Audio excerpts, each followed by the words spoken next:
ውድ ያገሬ ልጆች እንደምን አላችሁ? አሁን የምገኘው ጎንደር በፋሲል ግንብ ቤተ መንግስት ነው። እንደምትመለከቱት እንግዲህ ደስ የሚል አልባሳት አለ።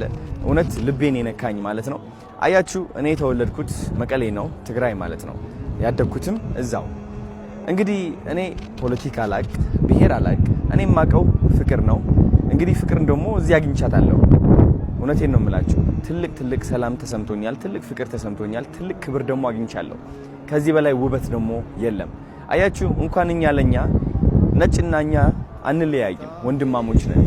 ከውጭ ሀገር የሚመጡ ነጮችም አክብረን ስመን በፍቅር ነው መሸኘት ያለብን።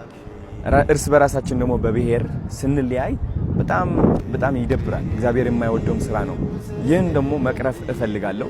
ስለዚህ ምሳሌ ሆኜ መገኘት እፈልጋለሁ። አያችሁ ወደ ጎንደር ከመምጣቴ በፊት ብዙ ሰዎች የተለያዩ አሉታዊ ነገሮች ነግረውኝ ነበረ፣ ግን ያገኘው